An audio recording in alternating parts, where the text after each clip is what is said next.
రేయ్,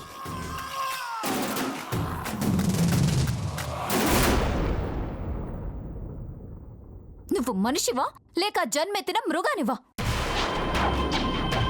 రేయ్, నీకసలు పాపం పుణ్యం ఏమీ పట్టవురా? కళ్ళు లేని వాడని కూడా చూడకుండా నాయుడుబావుకి తాగించావు. ఆడపిల్లనని చూడకుండా నాకు తాగించావు. నువ్వు చేసిన పనికి నేనిక్కడే చంపేయాలనుంది. చంపే స్నేహ, చావడానికే వచ్చానా? కానీ కత్తితోనో తుపాకీతోనో చంపద్దు. నీ అంతంతో చంపే, సుఖపడుతూ చేస్తానా? నీచుడా!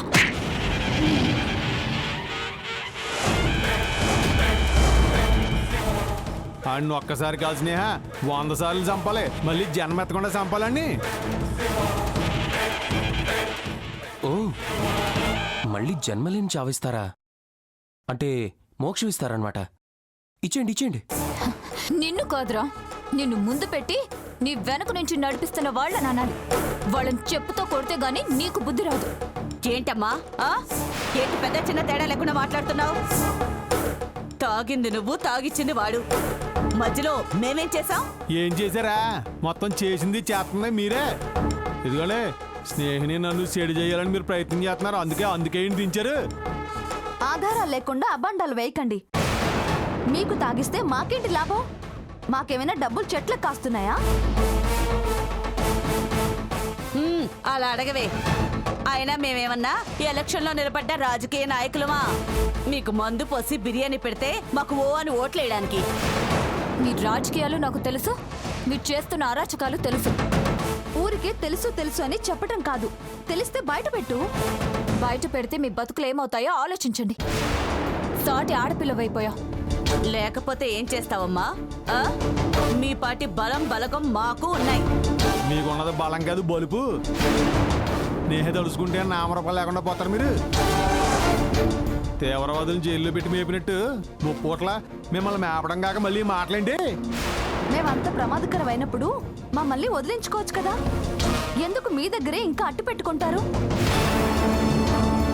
సమాధానం చెప్పవయ్యా, నా కూతురు అడుగుతుందిగా. విడాకులిచ్చే దమ్ము లేదు కానీ మాటలు మాత్రం కోటలు దాటిస్తారు. చూడండి, నిజాలు తెలియకుండా నిందలు వేయడం, సాక్ష్యాలు లేకుండా సమస్యలకు మేమే కారణమంటాం సరికాదు. మా ఊళ్ళో మేము చాలా పెద్ద మనుషులమే. మాకు పరువు గౌరవాలు ఉన్నాయి. దొరకనంత వరకే ఎవరైనా దొరలు. అసలు దొంగలు దొరికాక అప్పుడు చెప్తాను.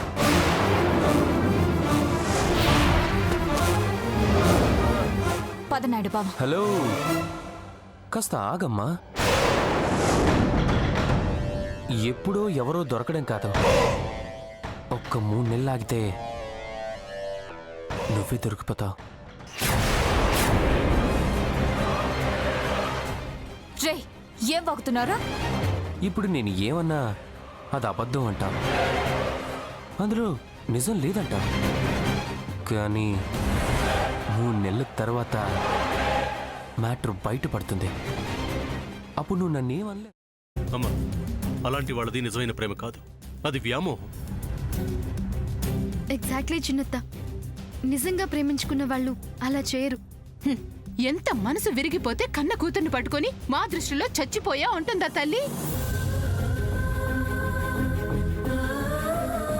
అది సరే అమ్మా, తన కూతురుతో తన మాట అనేటప్పుడు ఆమె మాటల్లో వ్యథ, కళ్ళల్లో బాధ గమనించావమ్మా? పెద్దబాబుకు బర్త్డే విషెస్ చెప్పు కూడా వెళ్ళాం కదా. ఊరికే ఎలా కాలిపోతుంది? మంట పెడితేనో పడితేనో తగలబడుతుంది.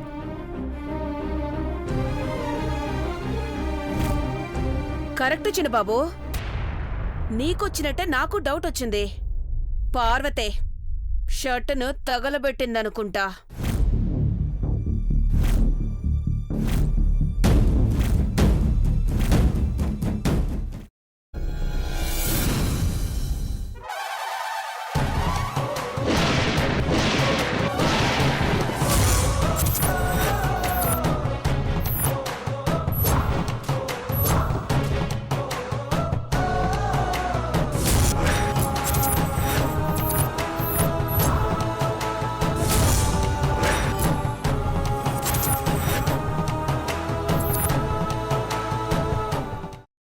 కున్న తర్వాత పొట్టు తీసేసి చాప్ చేసి పక్కన పెట్టుకోవాలి. ఒక ప్యాన్లో కొద్దిగా నూనె వేడి చేసి అందులో ఆవాలు, మినప్పప్పు, శనగపప్పు, కరివేపాకు, సన్నగా తరిగి పెట్టుకున్న ఉల్లిపాయలు వేసుకుని 1 నిమిషం పాటు వేయించుకోవాలి. ఆ తర్వాత కాల్చి కట్ చేసి పెట్టుకున్న వంకాయని కూడా అందులో వేసుకుని బాగా మిక్స్ చేసి బౌల్లోకి ట్రాన్స్ఫర్ చేసుకుని అందులో తగినంత చిక్కటి పెరుగు లేదా పల్చటి పెరుగు వేసుకుని మిక్స్ చేసి అన్నంతో కానివ్వండి, చపాతీతో కానివ్వండి సర్వ్ చేసినా చాలా బాగుంటుంది.